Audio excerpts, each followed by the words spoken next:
पहले पार्ट में आपने देखा कि रॉजर अपने अडॉप्टेड भाई लियम के साथ एक हॉरर गेम सारा सरिता खेलता है, जिसमें वो लोग सारा सरिता की आत्मा को बुलाते हैं और उनसे कुछ सवाल पूछते हैं। उसके बाद रॉजर और उसके दोस्त लियम को डराते हैं और उसको उसके रूम में लॉक कर देते हैं। लेकिन जब रॉजर अपना रूम खोलता है तो लियम उसे वहां बेहोश मिलता है। जब रॉजर उसे उठाता है तो लियम उसे बताता है कि सारा सरिता उसको लेने आ रही है और उसके कुछ देर बाद ही लियम को दौरे पड़ने लगते हैं और उसकी मौत हो जाती है। अपने भाई लियम की मौत के बाद रॉजर के दोनों पेरेंट्स बहुत दुखी थे।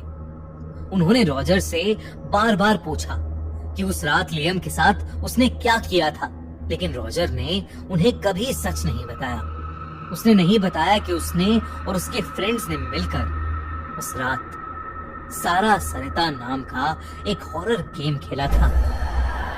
रॉजर भी लियम की मौत से बहुत ज्यादा शॉक में था। उसे समझ नहीं आ रहा था कि लियम अचानक से कैसे मर गया। उसे डर लगने लगा था कि जो गेम वो लियम का मजाक बनाने के लिए खेल रहे थे, उस गेम की वजह से कहीं सच में सारा सरिता की आत्माएं उनकी दुनिया में तो नहीं आ गई हैं। एक रात जब रॉजर सो रहा था तो उसे लियम की आवाज सुनाई दी। जैसे ही उसने आंखें खोली, उसने देखा कि रात के अंधेरे में लियम शीशे के सामने खड़ा है और सारा सरिता का नाम लिया जा रहा है।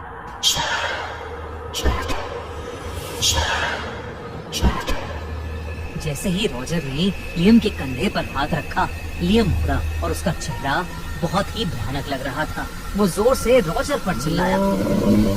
तभी रॉजर ने पाया कि वो तो अपने बेड पर ही है।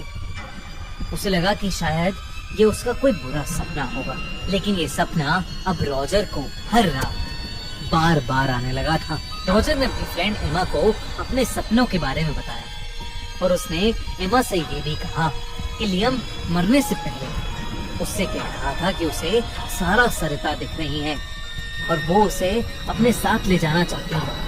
तब उसकी फ्रेंड एमा ने रॉजर को कुछ ऐसा बताया जिसे सुनकर रॉजर के होश उड़ गए। एमा ने घबराते हुए कहा कि उसे भी उस रात के बाद बार बार दो अजीब सी दिखने वाली लड़कियां दिख रही हैं। एमा ने रॉजर से ये भी कहा कि उन्हें सारा सरिता हॉरर गेम बीच में नहीं छोड़ना चाहिए था। रॉजर ने जब इसका मतलब पूछा तो एमा ने उसे सारा सरिता की पूरी कहानी बताई। सारा और सरिता ट्विन सिस्टर्स थी और मेक्सिको के एक स्कूल में पढ़ती थी। वो करीब 15-16 साल की थी और दोनों गले में एक चेन पहनती थी। दोनों की चेन में एक मैचिंग कॉइन था। कहते हैं कि एक बार वो स्कूल के किसी फंक्शन के लिए स्कूल में देर तक रुकी हुई थी। सारा बाथरूम में कपड़े बदलने गई थी तो स्कूल का पियन उसके पीछे पीछे गर्ल्स बाथरूम में घुस गया। जोर जबरदस्ती करते हुए उस पियन ने सारा का गला घोंटकर उसे मार डाला। इतने में सरिता अपनी बहन को ढूंढते हुए वहां पहुंची तो उसने देखा कि सारा। दोस्तों, हमारे crime channel the crime show की नई स्टोरी में देखिए कि कैसे मुंबई के एक रेलवे स्टेशन में हो रहे थे मिस्टीरियसली मर्डर्स। डेड बॉडी के साथ मिलता था तो बस एक बियर का कैन। इन मिस्टीरियस मर्डर्स के पीछे क्या कोई साइको सीरियल किलर था? जानने के लिए देखिए द बियर मैन, हमारी नई crime story only on the crime show. Link description और पिन कमेंट में। मरी पड़ी है और वो पियन उसकी बॉडी के पास खड़ा है। सारा को देखते ही उस पियन ने भी सरिता को पकड़ लिया और उसे भी मार डाला और वो वहां से भाग गया। जब स्कूल वालों को गर्ल्स वॉशरूम में सारा सरिता की बॉडीज मिली तो उनकी रूह कांप गई। उनकी बॉडी के पास उन दोनों की चेन्स भी मिली। एक चेन के कॉइन पर हेड था और एक चेन के कॉइन पर टेल्स। तब से लोग कहने लगे कि उनकी आत्मा उन कॉइन में जा बसी है और जब भी कोई कॉइन्स की हेल्प से उन्हें बुलाना चाहेगा तब वो कॉइन्स के थ्रू ही आएंगी और उनसे बात करेंगी। पर ये गेम अगर एक बार शुरू हो गया तो ये तब तक खत्म नहीं हो सकता जब तक सारा और सरिता आपको इसे छोड़ने की परमिशन ना दे।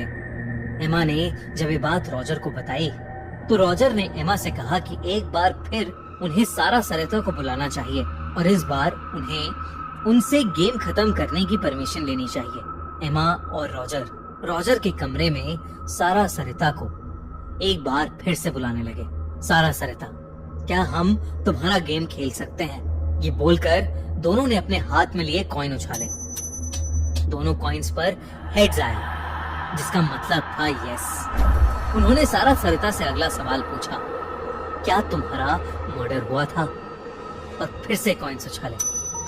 इस बार भी दोनों कॉइन्स पर हेड्स आया। इसके बाद रॉजर ने पूछा, क्या लियम को भी तुम दोनों ने मारा है? और फिर से उन दोनों ने कॉइन्स उछाले। इस बार जब कॉइन्स गिरे तो दोनों कॉइन्स पर टेल्स आए, जिसका मतलब था नो। लेकिन फिर अचानक रॉजर के कमरे की लाइट्स फ्लिकर करने लगी और उन दोनों को ऐसा लगने लगा कि जैसे दो लड़कियां उन दोनों पर हंस रही हों। वो कॉइन्स जो जमीन पर पड़े थे वो अपने आप हवा में उठे और घूमकर हेड्स पर आ गिरे। अचानक लाइट्स की फ्लिकरिंग बंद हो गई और वो हंसी की आवाज भी रुक गई। मतलब साफ था, सारा सरिता लियम को मारने वाली बात पर यस कह रहे थे। अचानक से एमा की तबीयत खराब होने लगी थी। उसने रॉजर को गेम एंड करने के लिए कहा तो रॉजर ने पूछा कि क्या हम तुम्हारा गेम छोड़ सकते हैं? और फिर से दोनों ने कॉइन्स उछाले, लेकिन दोनों कॉइन्स पर टेल्स आए। उन्होंने फिर से वो सवाल किया और फिर से कॉइन्स उछाले, लेकिन बार बार दोनों कॉइन्स पर टेल्स आ रहा था, जिसका मतलब साफ था, सारा सरिता नहीं चाहती थी कि वो दोनों ये गेम छोड़े। तभी अचानक फिर से कमरे की लाइट्स फ्लिकर करने लगी। एमा को शीशे में सारा सरिता दिखने लगी और वो उल्टी क्रॉल करके एमा के पास ही आ रहे थे। एमा ने जैसे ही ये बात रॉजर को बताई, एमा को वैसे ही दौरे पड़ने लगे, जैसे लियम को मारने से पहले पड़ रहे। उसकी आंखें भी काली पड़ने लगी थी। रॉजर को कुछ समझ नहीं आ रहा था कि वो क्या करे। उसने गुस्से से पूछा, सारा सरिता, तुम्हें क्या चाहिए? तभी एमा की आंखों से खून निकलने लगा और शीशे पर खून से एक वर्ड अपने आप बढ़ने लगा, DEATH, डेथ, यानी मौत। रॉजर सारा सरिता से माफी मांगने लगा और रिक्वेस्ट करने लगा कि वो एमा को छोड़ दे। अचानक फ्लिकरिंग बंद हो गई और एमा बेहोश होकर नीचे गिर पड़ी। कुछ ही देर में एमा को होश आ गया, लेकिन अब दिन ब दिन एमा की तबीयत खराब होती जा रही थी। रॉजर अब हर दिन घर पे बैठा बैठा एक सवाल पूछता हुआ बस वो कॉइन्स उछालता रहता, सारा सरिता, क्या मैं तुम्हारा गेम छोड़ सकता हूँ? एक दिन दोनों कॉइन्स पर हेड्स आ ही गया, जिसका मतलब था यस। रॉजर उस दिन बहुत खुश था। वो ये बात सबसे पहले एमा को बताना चाहता था, लेकिन उसी दिन रॉजर को पता चला कि एमा की डेड बॉडी स्कूल वॉशरूम से मिली है और उसके पास से 2 कॉइन्स मिले हैं, जिन दोनों पर टेल्स था। दोस्तों, जब तक आप अगले हफ्ते की स्टोरी का वेट कर रहे हो, तब तक एंड स्क्रीन पर क्लिक करो और देखो हमारी crime story the bear man, only on